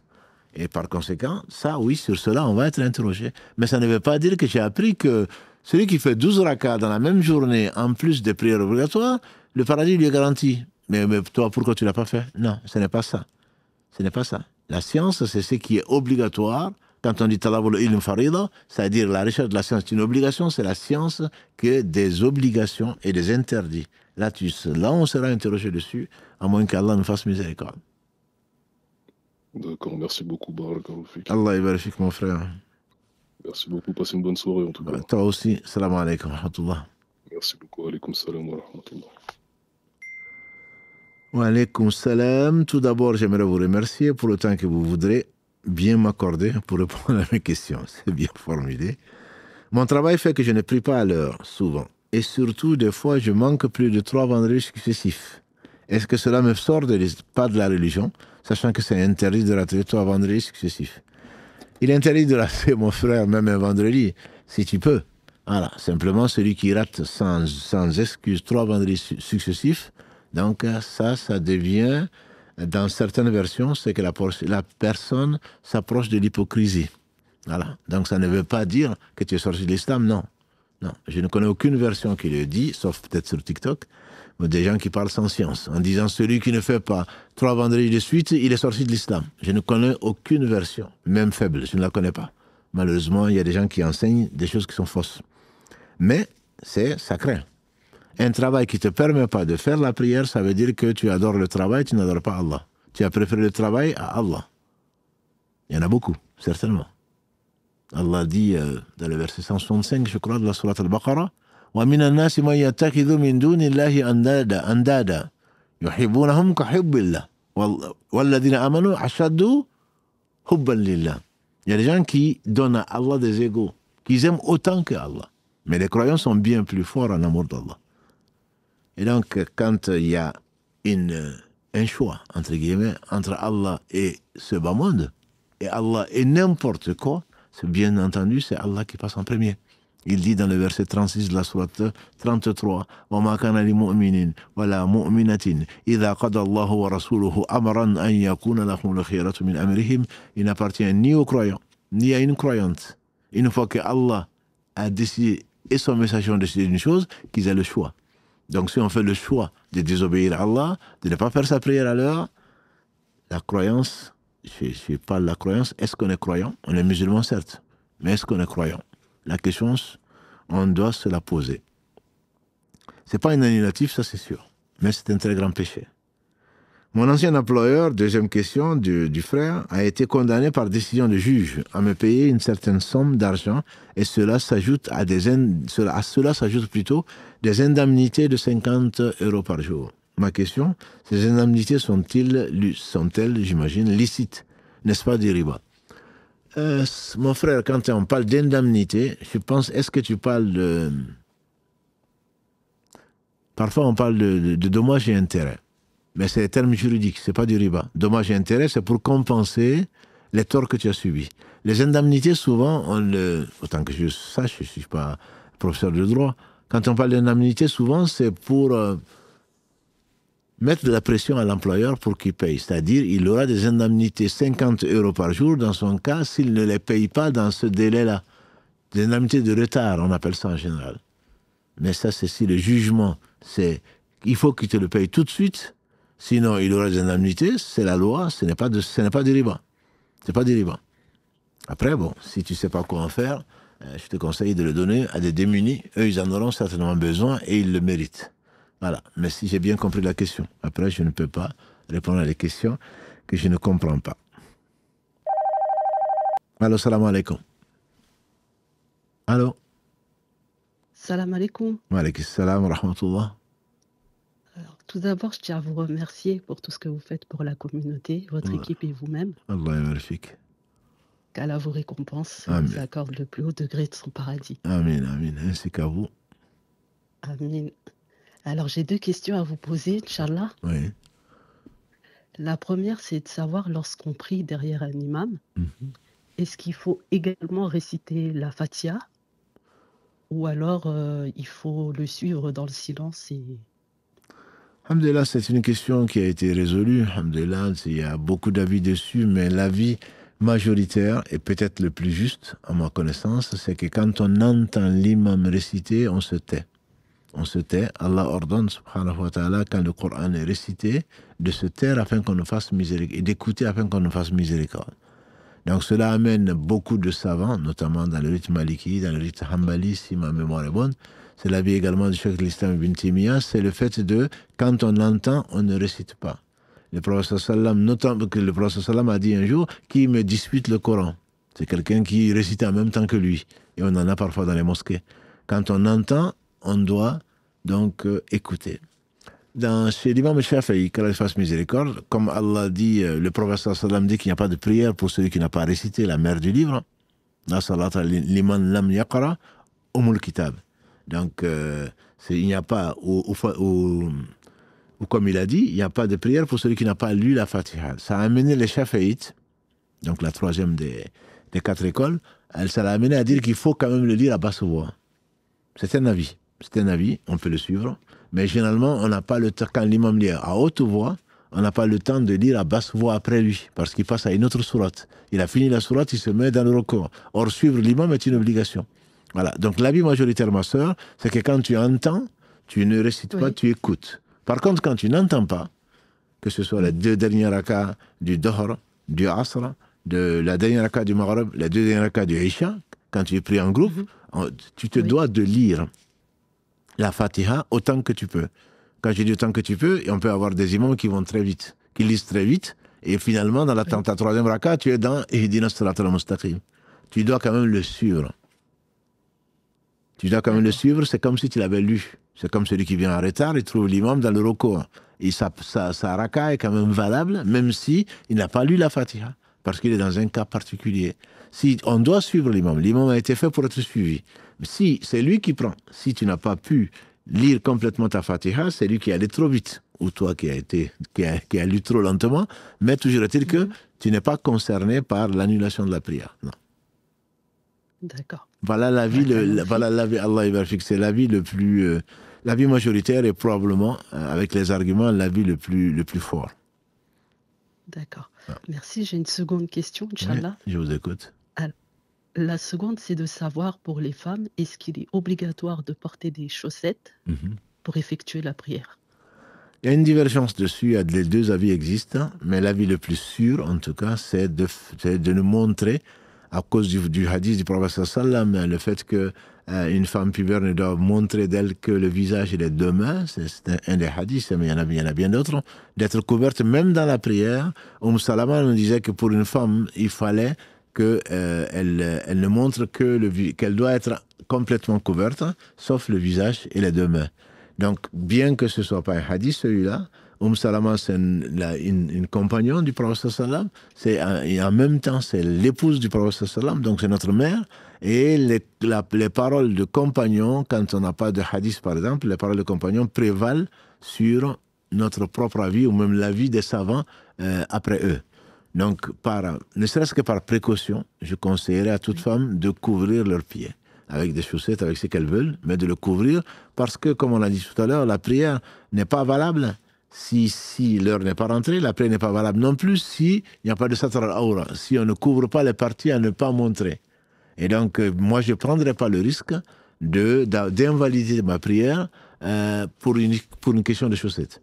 Voilà. Donc, personnellement, je le conseille à toutes mes sœurs de couvrir leurs pieds, soit l'habit est long et descend sur les pieds, c'était le cas des compagnons des femmes du temps du prophète sallam, soit alors l'habit n'est pas assez long et on porte des chaussettes pour au moins couvrir les chaussures, les pieds. C'est ce que je conseillerais à tout le monde. Barakallahu fik. Allah Allah récompense. Merci Amin, beaucoup. amin. Barakallahu fik, ma sœur. Salam alaikum. Wa alaykum salam wa rahmatullah. Salam alaikum. Qu'Allah vous récompense. Amin. Voici le contexte. Ma mère a plusieurs crédits à la consommation. Un oncle a l'intention de la faire partir au Hajj en 2026 et nous demande d'y participer, alors que nous-mêmes, nous n'avons pas effectué le Hajj. J'ai donc deux questions. Est-il possible d'aller faire le Hajj avec plusieurs crédits à la consommation? Alors, administrativement, je te dirais oui. Je te dirais oui. Elle a fait le Hajj. Mais est-ce que Allah l'aura accepté? C'est une autre question. Parce que le plus important, c'est de se repentir. Ça, c'est indispensable avant qu'il ne soit trop tard. Donc, Allah dit, subhanahu wa ta'ala, qu'il accepte que des pieux. Et donc, les pieux, forcément, sont caractérisés, entre autres, par le repentir. Quand on a des crédits à la consommation, ça veut dire qu'on a des crédits avec des intérêts. Et l'intérêt, comme vous le savez certainement, c'est un très très grand péché dans l'islam. Voilà. Le prophète sallam a dit que l'intérêt, l'association plutôt, à 60 et quelques degrés, l'intérêt aussi, l'usure aussi. Et donc, le degré le plus bas de l'usure, on a dit, c'est l'inceste. Donc, Allah nous en préserve. Par conséquent, le Hajj n'étant pas une obligation, moi, je dirais à l'oncle de faire cotiser les gens pour payer les intérêts, c'est beaucoup mieux pour elle, plutôt que d'aller au Hajj, d'aller faire cette obligation qui n'est pas obligatoire pour elle, alors que ce qui est interdit pour elle, elle le fait. Donc, ce n'est pas l'encourager, à mon avis, à obéir à Allah. Pour elle-même, elle doit s'arrêter, combler ses crédits, les abandonner et regretter, demander pardon à Allah, décider de ne plus jamais le refaire. C'est bien mieux pour elle que d'aller au Hajj pour que les gens disent qu'elle est partie au Hajj. Parce que si elle part au Hajj avec des crédits, je crains, sans s'être repenti, je crains pour elle. Ensuite, donc, la deuxième question, c'est est-il possible d'envoyer une personne au Hajj alors que soi-même, nous ne l'avons pas été encore? Oui, c'est possible. C'est possible, ça se comptera comme une sadaqa, puisque c'est tout bien que tu fais pour Allah, pas pour qu'on dise que tu as envoyé ta mère au Hajj ou que tu as participé à son Hajj. Non, si c'est pour cela, la récompense est nulle chez Allah. Mais c'est une bonne action, donc c'est une sadaqa, tu peux très très bien le faire, et qu'Allah te compte parmi les gens à qui il inspire plutôt les bonnes actions. Allô, salam alaikum. Allô. Allô. Salam alaikum. Salam alaikum, cher, ça va? Alaikum salam, alhamdulillah. Et toi? Ça va, merci pour l'appel. Barakallah fik. Oui, cher, j'avais une question. Pardon pour le bruit, je rentre du travail. Ouais. C'est pas une raison pour faire du bruit. Non, désolé, la voiture, elle est passée, c'est pour ça. D'accord, là, on t'écoute là. Oui, en fait, j'avais une question que j'avais posée. La question, c'était, tu sais, il y a plusieurs moments où je me questionne sur un truc qui m'est arrivé plusieurs fois. Oui. C'est que je constate que souvent, les gens, ils viennent me confier leurs problèmes personnels. Oui. Et souvent, je me retrouve impliqué dans leurs histoires. Oui. Et j'ai pas envie de les laisser tomber. Donc, je me sens impliqué. Oui. Et cela m'amène parfois à porter des fardeaux qui ne sont pas les mêmes. Je voudrais comprendre qu'est-ce que Allah va me dire dans ces moments-là et comment je peux agir de manière juste en aidant sans pour autant me nuire moi-même. L'islam, mon frère, est un juste milieu. Allah aime, les serviteurs qu'Allah aime le plus, c'est ceux qui sont au service de ses serviteurs. Donc, ce que tu fais, c'est très bien. Il ne faut pas que Satan t'amène à... Attention, on entend encore du bruit, là. Si tu peux essayer de diminuer. Voilà. Donc, Allah aime les gens qui sont au service de ses serviteurs. Donc, aider, c'est bien. Ce n'est pas une question de prendre... Il y a des gens, quand elle les bénisse, j'en ai rencontré certains qui pratiquement leur vie est consacrée aux autres. Ce sont les prophètes, ce sont des gens qui, alhamdulillah, prennent beaucoup de temps pour aider les autres. Tant que le serviteur sera au chevet, dans l'assistance des serviteurs d'Allah, Allah sera certainement à son service, Allah va l'aider. Maintenant, il ne faudrait pas que ce soit des choses qui sont impossibles à supporter. L'islam est une religion du juste milieu. Donc, tes responsabilités vis-à-vis de toi-même et ensuite vis-à-vis de tes proches passent avant les responsabilités vis-à-vis de tout un chacun. Sinon, je pense que tu ne pourras ni dormir ni manger. Les gens sont toujours dans la demande. Donc, il faudrait que tu fasses des priorités. Les priorités sont avant tout tes rapports avec Allah, Les priorités sont avant tout dans l'aide des plus proches, où tu as des devoirs vis-à-vis de chacun d'entre nous. Tu as des devoirs de conseil, si on te les demande. Si tu peux aider, tu peux aider. Mais il ne faut pas non plus, comme le dit Karim, même si on travaille matin, midi et soir, on a plus de 4000 mails. Même si on travaille 24 sur 24, on ne pourrait pas y répondre. Donc il ne faut pas non plus te charger plus que ce que tu ne peux supporter. Il ne faut pas t'empêcher de dormir, il ne faut pas t'empêcher de manger parce que j'ai trop de choses à faire. Non, je me suis imposé trop de choses. Il faut prendre les choses, il faut prioriser, il faut prendre ce qui est important, parce que les gens seront toujours, mon frère, dans la demande. Ils seront toujours dans la demande. Voilà. Donc si tu te laisses aller, certainement tu ne vas pas vivre. Tu ne vas pas vivre et ce n'est pas toi qui vas résoudre. Conseille-leur parfois, demande à Allah. Conseille-leur parfois de voir ailleurs. C'est un conseil. Parfois, ils ont juste besoin de conseils. Par exemple, il y a beaucoup de demandes de rendez-vous pour ne pas raconter ma vie. Il y a un frère qui m'a dit, et il a raison, il dit, demande-leur de laisser des messages. Non seulement ils ne vont pas le faire de suite, parce que bon, ils veulent tout de suite. Tu es assis, ils n'attendent que ça. Ils pensent que tu n'as que ça à faire. Tu leur demandes, toi, par contre, juste de laisser un message, eh bien, c'est quand ils auront le temps qu'ils vont le faire. Et deuxièmement, c'est peut-être même pas la peine que vous voyez. Tu lui donnes un conseil de 2 minutes, de 3 minutes, de 5 minutes peut-être, et ça lui suffit. Tu n'as pas besoin forcément de mettre autant d'énergie dedans. Voilà, c'est un conseil comme un conseil, mais il ne faut pas te tuer au service des autres. Il faut être effectivement réactif, il faut aider les gens, mais dans la mesure de tes possibilités. Sinon, de toute façon, Allah ne t'a pas chargé de ça. C'est toi que tu serais chargé de choses que tu ne peux pas supporter et qu'Allah te récompense pour ta bonne intention déjà d'aider les autres. Mais tu ne seras pas interrogé sur ça, à moins que tu puisses le faire, que tu ne veuilles pas le faire, ce qui n'est pas ton cas. Allahu A'lam. Tu es toujours là? Non, merci cher, merci pour le conseil. Parce qu'en fait, j'étais dans une situation assez délicate. Il y a un ami, pas pour raconter ma vie, qui était dans le besoin, qui s'était retrouvé dehors. Oui. Et moi, j'avais une somme d'argent dont j'avais besoin pour mes propres besoins. Mais derrière, je lui ai passé une partie de cette somme-là et je me suis moi-même mis dans une situation délicate. Ouais. C'est pour ça que je me posais cette question-là. Non, mais ça part d'un très bon sentiment. Le problème, c'est que il te faut l'aider parce que tu sais que sans cela, il ne va pas vivre. Sans cela, il va être en mauvaise situation par rapport à un projet qui est secondaire, entre guillemets. Si c'est un projet qui est vital pour toi, bien entendu, que tu vas utiliser ce qu'Allah t'a permis d'économiser pour toi-même. Peut-être que, comment il a eu ces dettes-là, il s'est mis dans une certaine situation pour l'aider. Tu peux l'aider, mais dans la mesure de tes moyens. Tu pas faire de ce que tu ne peux pas toi-même supporter. Ça, je ne pense pas du tout que ce soit sage. Et je ne vois personne en train de te conseiller, de te dépouiller pour donner à quelqu'un d'autre. Je ne crois pas. Voilà, D'accord. Merci, cher. Allah, il va et cher, je voulais te dire quelque chose parce que je sais que l'émission elle est longue et que tu as beaucoup de demandes, mais je voulais te remercier. Je pense que beaucoup de gens veulent le faire. Je voulais te remercier pour ce que tu fais, pour le temps que tu prends à conseiller tout le monde et les conseils que tu donnes aussi. J'ai eu une période où je commençais à m'éloigner entre guillemets de la religion, mais grâce à toi, j'ai pu retrouver le droit chemin. Grâce à Allah et grâce à ce. Alhamdulillah, barakallahu fik pour nous encourager. Et on va continuer, Inch'Allah, c'est grâce à Allah, à l'aide d'Allah qu'on arrive à aider les autres. Et c'est vraiment un plaisir et un devoir qu'on fait. Et qu'Allah subhanahu wa ta'ala accepte. Merci, cher. Voilà, barakallahu fik, mon frère. Inch'Allah. Amin. Assalamu alaikum, mon frère. Assalamu alaikum, cher. Salam alaikum. Wa alaykum salam, qu'Allah vous récompense pour ce que vous faites pour la communauté. J'ai une question concernant le lochi. J'ai accouché il y a une vingtaine de jours, alhamdulillah, et j'ai remarqué une interruption de mes lochis durant presque 48 heures, avec l'apparition de ce que je pensais être des pertes blanches.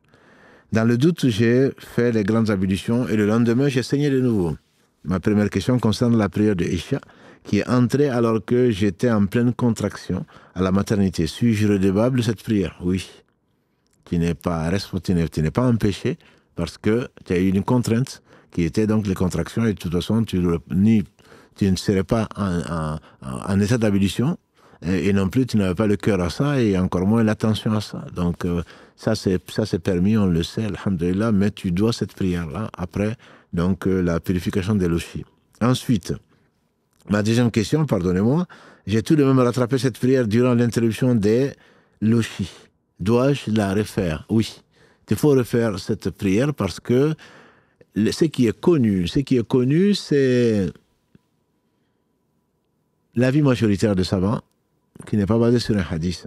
Il y a deux avis. Les lochis peuvent continuer, peuvent aller jusqu'à 40 jours. Après 40 jours, la femme considère ça comme des météorologies. Ou certains disent 60 jours.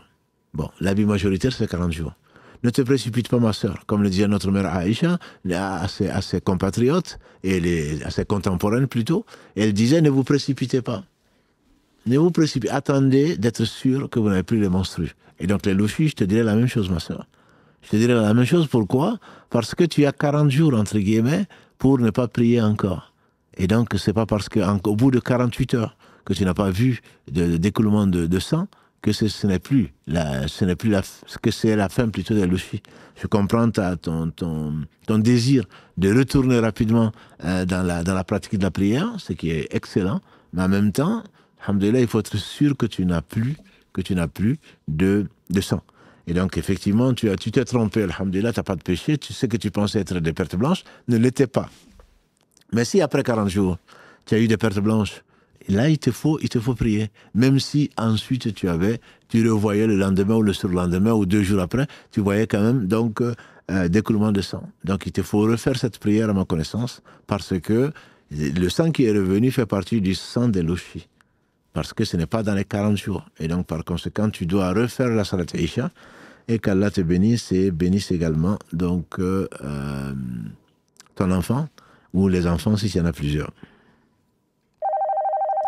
Allô, salam alaikum. Wa alaykoum salam wa rahmatullahi wa barakatuh. Je vous écoute, ma soeur. Allô, oui, on vous écoute, on vous entend bien. Très bien, alhamdulillah, bismillah. Déjà qu'Allah vous récompense tous, ainsi que toute l'équipe, et j'accorde la patience nécessaire. Amin, amin, ainsi que vous, oui. J'ai une question du coup concernant les hadiths sur les 12 rakats surrogatoires, Oui. qui dit que celui qui prie en un jour et une nuit 12 rakats surrogatoires en dehors des prières obligatoires, Allah lui construira une maison au paradis, qu'Allah nous l'accorde à tous. Amin, amin. Je voulais savoir si il était possible en fait de prier certaines prières surrogatoires à un autre moment de la journée. Par exemple, pour Dor, où il y a autour de Dor 6 rakats surrogatoires, parfois ça peut, qu'Allah nous pardonne, mais on peut manquer de concentration et ça peut être qu'Allah nous pardonne, mais un peu, si je peux me permettre de dire ça, lourd. Du coup, est-ce qu'on peut les décaler et les faire à un autre moment, notamment la nuit en ce moment? Et surtout, par exemple, le vendredi, on a la khutba qui commence à peu près à l'heure de Dor, donc on n'a pas forcément le temps de faire les rakats avant. Et du coup, je voulais, si on a la possibilité d'avoir plus de précision sur la manière de les accomplir, si c'est bien 4 avant Dor et 2 après, s'il fallait changer de lieu de transformation entre chaque, s'il fallait faire du dhikr par exemple, et pendant le voyage, comment ça se passait. Barakallahu fik. C'est plusieurs, non, ça vous êtes très moderne, 2 en 1, 3 en 1, 4 en 1. Vous avez raison. Qu'Allah nous fasse profiter de vos questions. La première réponse, c'est que quand le prophète sallam il a précisé, c'est qu'il y a un moment à cela. Il y a un moment. C'est que tu ne peux pas faire les prières, les 6 rakats par exemple, tu ne peux pas le faire le soir. Tu peux le faire le soir, mais ça ne va pas compter pour les rawatib, c'est 2 avant le fajr. Enfin, fajr, si on appelle fajr l'obligation, c'est 2 avant. Après l'entrée de l'aube, quand même, 2 avant, c'est 4 avant le dahr et 2 après. Et dans une version de Ibn Omar, je pense, Yani, radiallahu anhuma, c'est 10 au lieu de 12. Là, c'est 2 avant le dahr, 2 après le dahr. Ensuite, 2 après le maghrib et 2 après l'isha. Donc ça fait 12. Ces prières, quand c'est 4, c'est juste avant le dahr, hein, seulement que c'est 4. Quand c'est 4, il y a une divergence puisqu'il n'a pas été précisé si c'est 2 et 2. Et donc, les savants ont divergé. Est-ce que c'est pas comme après l'isha? Le hadith que tu dois connaître certainement, celui qui fait 4 rakats après l'isha, régulièrement bien sûr, et Ibn Mas'ud précise en faisant le tashahoud sans faire le salam entre les deux, mais il fait le tashahoud, donc 4 rakats avec un seul salam, celui-là c'est comme s'il avait prié Laylatul Qadr. Donc, mon cœur balance. On n'a pas vraiment de preuves comme c'est pas 2 et 2. Mais souvent, quand c'est 2 et 2, les compagnons le précisent. Donc, si moi je fais les 4 rakas avant le Dohr, je ferai avec un seul tashahoud, j'appellerai ça 4 rakas parce qu'il y a un seul salam. Je privilégierai ça. Mais le fait de faire 2 et 2, je ne dis pas que c'est pas valable. Et je ne connais aucun savant qui dise que c'est pas valable. C'est plutôt une question d'ijtihad, entre guillemets. Donc, pour moi, ce n'est pas le plus grave. Maintenant, les prières, c'est pas tu fais ça parce que tu crois à la parole d'Allah qui dit que le prophète sallallahu alayhi wa sallam ne parlait pas de lui-même, tu crois à sa promesse, et certainement le fait de vouloir rattraper les prières pendant la Jumu'ah, par exemple, non, Allah a institué 2 rakas pour la Jumu'ah, et celui qui n'a que ces 2 rakas, même s'il n'a pas entendu le prêche de l'imam, il a quand même la Jumu'ah. Donc le fait de le faire, on dit qu'Ibn Omar ou Ibn Mas'oud, les deux, certains faisaient 2 rakas après la Jumu'ah, d'autres en faisaient 4. Là aussi, c'est une question d'ijtihad. Il n'y a pas d'obligation. Pourquoi? Parce que ça répond à la 3e question que tu as posée, c'est-à-dire que quand on est en voyage, on n'a pas à le faire. Le prophète ne faisait pas les nafilas en voyage. Des compagnons le faisaient, hein, mais lui, il ne le faisait pas. Ibn Omar en particulier, on lui a dit pourquoi tu ne fais pas de nafila? Il a dit si je devais faire des nafilas, j'aurais complété plutôt ma prière. En voyage, le prophète sallam faisait 2 rakas, comme tu le sais, pour 4 ans. Quand c'est 2 rakas au lieu de 4 ans. Il a dit également ailleurs que Allah, subhanahu wa ta'ala, pour le voyageur, celui qui est malade, il lui compte comme s'il l'avait fait. Donc, le fait de faire tes 12 rakas comme décrit, à l'heure, entre guillemets, comme décrit, te font avoir, même en voyage, même sans le faire, non seulement tu as 2 rakas au lieu de 4 ans, et avec la même récompense, voire plus, parce que tu as voulu suivre la sunna du prophète sallam, mais en plus de cela, tu n'as pas à faire les rawatib, qui te seront quand même comptés. Inch'Allah. Donc, bon, Allah est bien plus généreux qu'on ne le pense. En voyage, moi, je ne fais pas les nafilas, parce que j'ai entendu que le prophète n'en faisait pas. Et c'est le meilleur des hommes, même si les compagnons le faisaient, bien sûr, entre un acte des compagnons quand le prophète ne le faisait pas et qu'on sait qu'il ne le faisait pas, je préfère ne pas le faire. Voilà, donc j'espère avoir été exhaustif sur ta question, mais si ça n'a pas été clair, tu peux, Inch'Allah, tant que tu es à l'antenne, tu peux les préciser si tu veux. C'était très complet, machallah, et je vais en profiter parce que justement, par rapport au Dohr, parfois on peut se dire que je ne vais pas être assez concentrée pour faire correctement, on va dire, chaque rakat, oui. Mais en même temps, si je ne me trompe pas, est-ce que je pourrais avoir un rappel sur le fait de, même si on n'est pas forcément concentré, il n'y a pas une partie quand même de la prière qui est quand même acceptée? Je ne sais pas si ça vous parle. Non, mais je pense qu'en fait, tu n'es pas la seule, ma sœur. Comme on l'a dit tout à l'heure, oui, aux frères convertis, le prophète sallam a dit chacun d'entre vous aura sa prière la moitié. Il n'a pas dit 100%. Voilà. Il dit la moitié, le tiers, le quart jusqu'au 10e. Donc, s'il dit il aura la moitié ou le 10e, ça veut dire que la partie quand même a été acceptée.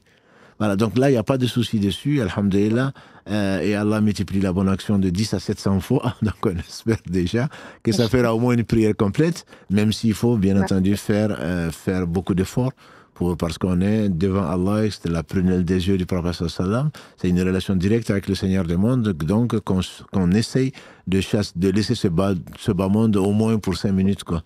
Mais bon, alhamdulillah, c'est une preuve, et qu'Allah nous la facilite. Non, c'est sûr. C'est une raison d'ailleurs pour laquelle, entre nous, il est bon de faire des nawafil. Parce qu'au moins pour venir compléter, entre guillemets, les prières qui sont incomplètes. Et bien sûr, du coup, avec cela, se rajoute la régularité dans les jours séparés. Absolument. Et surtout, effectivement, c'est quelque chose que j'avais oublié, les rawatib, le prophète le faisait même après pour les compenser. Alors, il le faisait après, par exemple, un jour où il a été, après l'Asr, on l'avait prié. Et Salama dit, Salama et Aïcha, c'est l'une des deux, qui va dire au prophète sallam, toi tu dis de ne pas faire de prière après le nafila, après l'Asr, toi tu le fais. Mais si tu le vois en train, si tu le fais comme ça, de la main, vas-y, c'est qu'il est en train de prier. Et la servante a été, et puis le prophète sallam a fait ça, ce geste-là. Quand il a fini, il a dit, moi, c'est une délégation qui est venue me voir, et jusqu'au Dohr, je n'ai pas pu faire ce que je faisais avant le Dohr. Ensuite, il est resté jusqu'au Asr, et je n'ai pas pu faire ce que je faisais après le Dohr. Donc, je compense. Et ce que Allah aime le plus, voilà, ce que Allah aime le plus, c'est ce qui dure, même si c'est peu. C'est pour cela que si tu as l'habitude, c'est ce que j'ai l'impression, si tu as l'habitude de faire des rawatib, si tu ne peux pas le faire, je ne dis pas si tu es trop occupé, ou si tu es fatigué, ou si tu as un peu de paresse, non, si tu ne peux pas le faire, à ce moment-là, tu as été empêché par la circulation, par d'autres devoirs, tu n'as pas pu le faire, tu peux le rattraper tant que le soleil n'est pas couché, par exemple, par rapport aux prières que tu ferais avant le dohr ou après le dohr. Voilà, mais une fois que le soleil est couché, je crains que ce soit déjà fini. Voilà. Ça rentre dans les autres prières. Voilà. Allah ybarfik ma sœur. Et qu'Allah nous permette de nous maintenir sur le bon chemin. Amin, amin, amin. Amin. Barakallahu fik. Merci à toute l'équipe. Amin, barakallahu fik. À toi aussi. Donc, pour finir, puisqu'il est déjà 25, on va prendre quelques questions écrites, mais juste avant, c'est de vous rappeler la nouvelle formule qui marche très très bien et qui rend fou Karim, ou presque. Voilà, 4000 mails, donc c'est difficile même d'aller chercher. Et donc, ce qu'on vous demande, comme les sœurs qui sont intervenues et le frère qui est intervenu, les deux frères qui sont intervenus, ont tous écrit et demandent de détailler leurs questions et donner leur numéro de téléphone. Donc, si vous voulez qu'on vous rappelle, qu'on vous passe la parole, il faudrait quand même nous décrire un peu ce que vous voulez et laisser le numéro de téléphone. Karim, parfois, il vous demande le numéro de téléphone, vous ne répondez pas. Donc, forcément, on ne peut pas vous appeler sans avoir le numéro de téléphone. Et soyez également patient. Très patient, on ne peut évidemment pas répondre ni à tous les mails, encore moins, en tout cas tous les mails tout de suite, et encore moins vous faire passer à l'antenne parce que votre souci vous paraît très important. Mais vous ne connaissez pas le souci des autres. Il y en a beaucoup. Comme je vous dis, Karim a reçu combien de 29 pages de demandes d'intervention, donc de questions, de demandes d'intervention, même pas en une semaine. Et si vous pouvez également, si vous voulez avoir un peu plus de chance de passer à l'antenne, ou que votre question soit juste écrite, le mieux c'est de l'écrire assez tôt. Assez tôt, on est lundi, donc n'attendez pas dimanche. N'attendez pas dimanche, et avec Karim, je pense peut-être même qu'on va arrêter de prendre ces questions-là, peut-être à partir de vendredi, ou peut-être même à partir de mercredi, parce qu'il y a énormément de questions. Voilà, donc c'est pas du tout faute, c'est pas une mauvaise volonté, comme vous pouvez le comprendre. On n'arrive tout simplement pas. Et qu'Allah nous pardonne, et on le remercie de nous avoir mis à sa disposition, subhanahu wa ta'ala, pour aider nos frères et sœurs qui visiblement l'apprécient beaucoup. Qu'Allah subhanahu wa ta'ala soit satisfait de vous et de nous. Donc on va prendre, donc il est 27, on n'a que trois